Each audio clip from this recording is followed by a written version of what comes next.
નમસ્કાર ખેડૂત મિત્રો, હું રવિ ચૌહાણ આપ સૌનું હાર્દિક સ્વાગત કરું છું.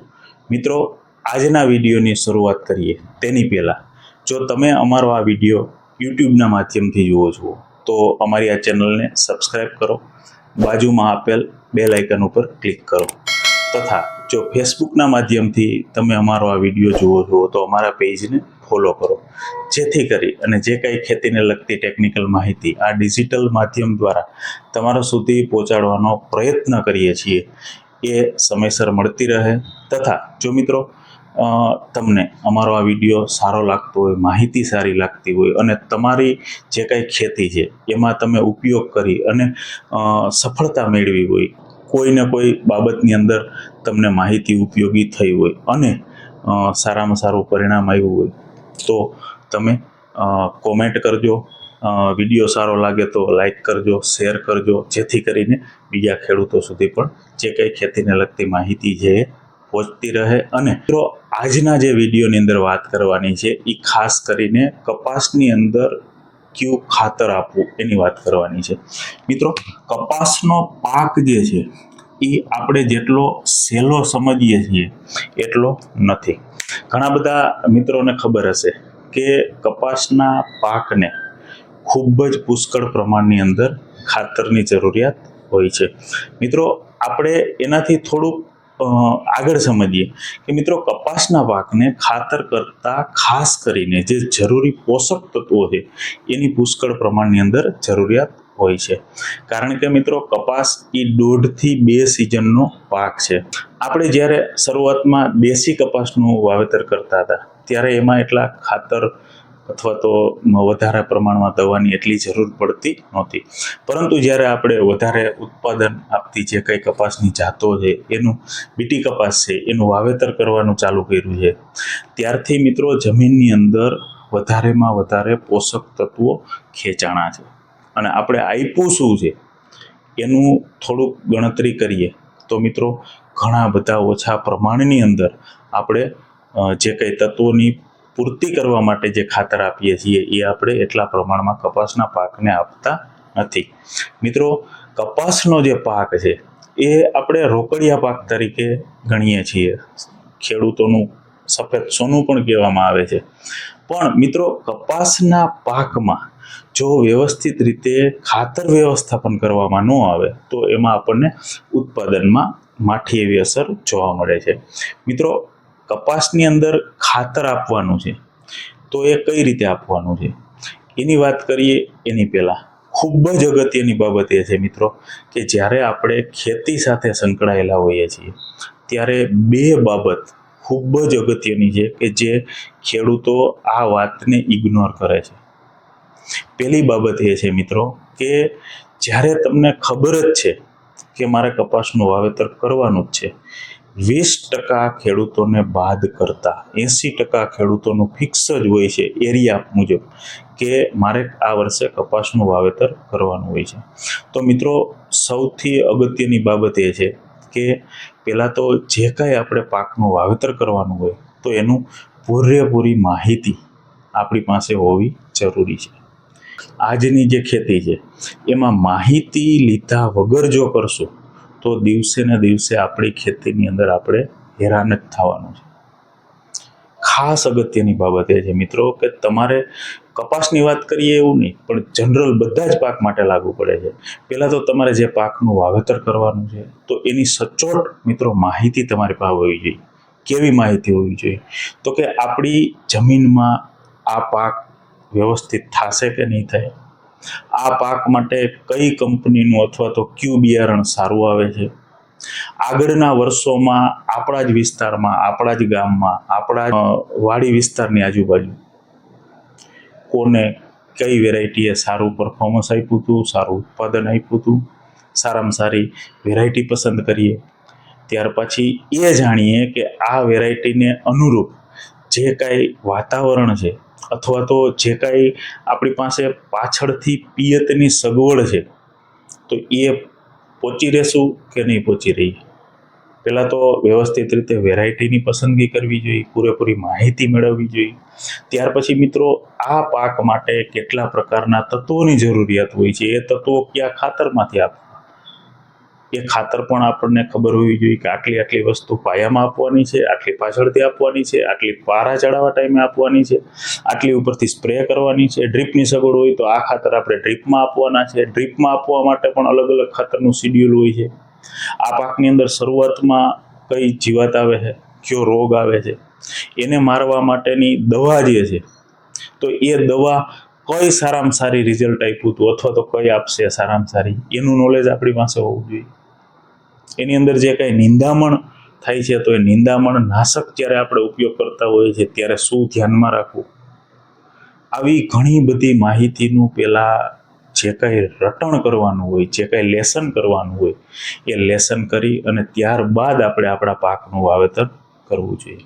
મિત્રો, જ્યારે આપણી ઘરે દીકરીના અથવા તો દીકરાના લગ્ન હોય અને જે રીતે આપણે તૈયારી કરતા હોઈએ છીએ, કોઈ 2 મહિના અગાઉ કરતા હોય, કોઈ 4 મહિના અગાઉ કરતા હોય, કોઈ 6 મહિના અગાઉ કરતા હોય, એ જ રીતે આપણે જે કાંઈ સિઝન હોય, ચોમાસું સિઝન હોય, શિયાળુ સિઝન હોય, ઉનાળુ સિઝન હોય, એમાં જે કાંઈ પાકનું વાવેતર કરવાનું હોય છે એનું સારું એવું વ્યવસ્થિત રીતે આપણે તૈયારી કરી અને સારું એવું પરિણામ મેળવી શકીએ છીએ. ત્યારબાદ ખૂબ જ અગત્યની મિત્રો બાબત એ છે કે આપણું મેનેજમેન્ટ રહેતું નથી. આજે આપણે ખેતી કરવા માટે સક્ષમ છીએ, મહેનત કરીએ છીએ, ખર્ચો કરીએ છીએ, પણ મેનેજમેન્ટ ખૂબ જ અગત્યનું છે. પાકને કયા સમયે પાણી આપવું, કયા સમયે દવાનો છંટકાવ કરવો, કયા સમયે એને પૂરતું ખાતર આપવું, કયા સમયે એને વ્યવસ્થિત રીતે જે કાંઈ નિંદામણનાશક આપવાનું છે એ આપી દઈએ. આ બધી જ બાબતનું વ્યવસ્થિત રીતે મેનેજમેન્ટ કરી અને પછી જ આપણી ખેતીને આપણે સફળ બનાવી શકીશું. મિત્રો, ખેતી એટલે કે એક લાઈન છે, એગ્રીકલ્ચર ઇઝ અ સાયન્સ. ખેતી છે એ એક વિજ્ઞાન જ છે. બીજી એક લાઈન એ છે મિત્રો કે ખેતી છે એને તમે ધંધા તરીકે જ્યાં સુધી નહીં લ્યો ત્યાં સુધી આપણે દિવસે ને દિવસે કોઈ આડકતરી રીતે છેલ્લે તો ઉત્પાદન ઉપર જ અસર થવાની છે. એટલે ખાસ કરી અને થોડુંક આપણે ધ્યાન દઈએ.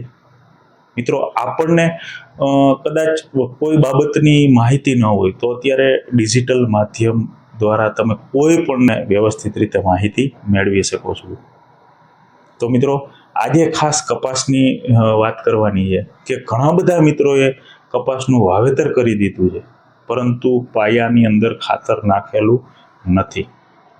કપાસ જ્યારે 15 દી, 20 દીનો, મહિના દિવસનો થાય છે ત્યારે આપણે ખાતર નાખીએ છીએ.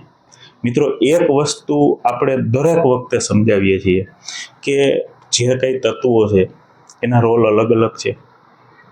તો શરૂઆતમાં તમારે કોઈ પણ ફોસ્ફરસ વાળું ખાતર મિત્રો આપવું જ પડે, કારણ કે મૂળ હોય એનો વિકાસ કરવા માટે ફોસ્ફરસ અગત્યનું છે.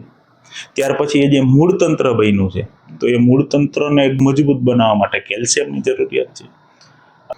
મિત્રો, કપાસ છે એના મૂળ ઊંડા હોય છે. કપાસ લાંબા ગાળાનો પાક છે. તો મિત્રો, એની અંદર આપણે ખાતરનું એ રીતે વ્યવસ્થાપન કરવું જોઈએ કે વ્યવસ્થિત રીતે સમયે સમયે એને બધા જ તત્વો છે એ મળતા રહે અને આપણો જે પાક છે એ આપણી જમીન, આપણી આજુબાજુની આબોહવા એટલે કે આપણું વાતાવરણ એ પ્રમાણે જે કંઈ વેરાયટી વાવી છે એના મુજબ સારામાં સારું ઉત્પાદન આપણે મળી રહે.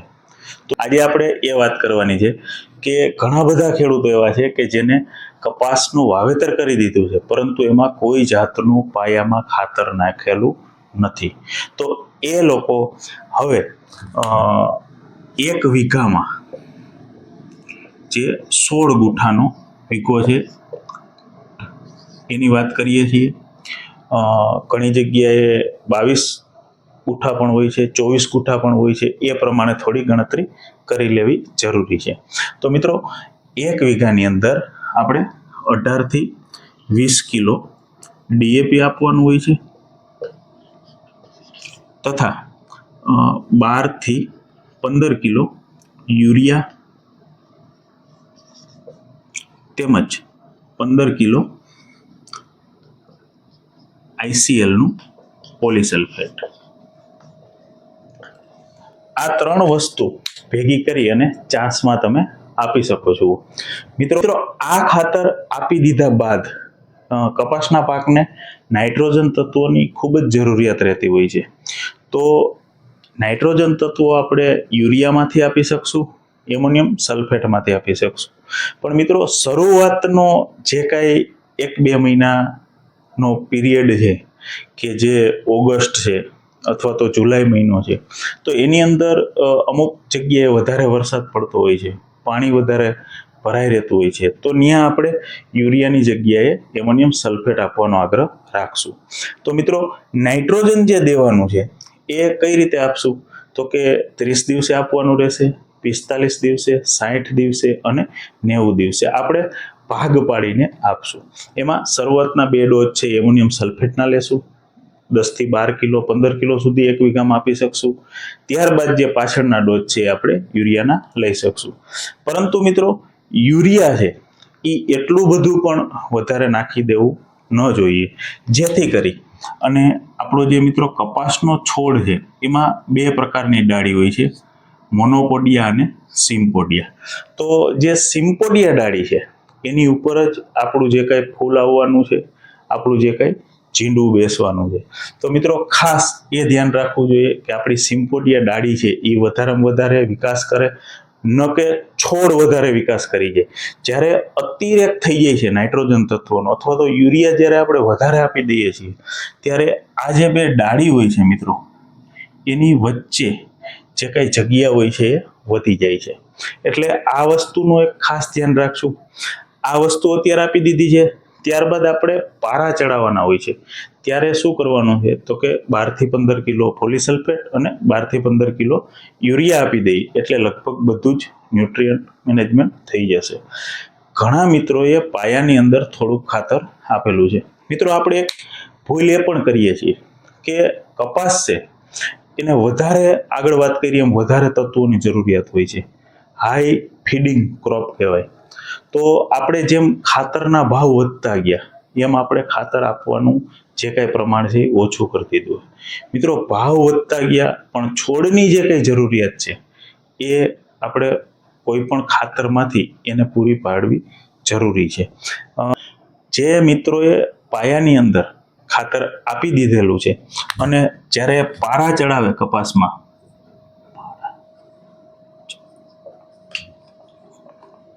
વખતે, ત્યારે મિત્રો પોલીસલ્ફેટ એ 1 વીઘાની અંદર 15 થી 20 કિલો અને સાથે યુરિયા 12 થી 15 કિલો આપી અને પારા ચડાવવાના હોય છે.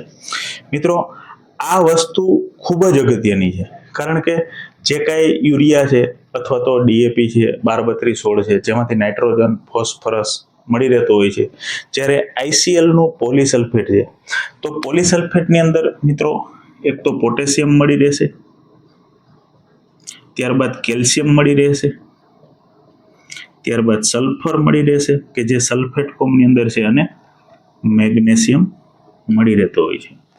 આના કરતાં પણ ખૂબ જ અગત્યની બાબત એ છે કે મિત્રો પોલીસલ્ફેટ છે એ 7 pH વાળું ખાતર છે. એટલે પોલીસલ્ફેટમાં આપણે જેટલો ખર્ચો કરશું એટલું જ સામું આપને વળતર મળશે. એટલે ખાસ આ રીતનું કપાસમાં ખાતર ભલામણ છે. અને જે મિત્રોએ ડ્રીપની અંદર કપાસ કરેલો છે તો એ આપણે આગળના વિડીયોની અંદર ડ્રીપમાં કઈ રીતે શેડ્યુલ મુજબ ખાતર આપવા, કયા કયા પ્રમાણમાં અને કયા કયા ખાતર આપવા એની વાત કરશું. સાથે સાથે જે મિત્રોને ડ્રીપ નથી પણ અત્યારે વોટર સોલ્યુબલ ખાતર જે ઉપરથી છંટકાવ કરવાના છે એનો પણ ખૂબ જ મહત્વનો રોલ છે.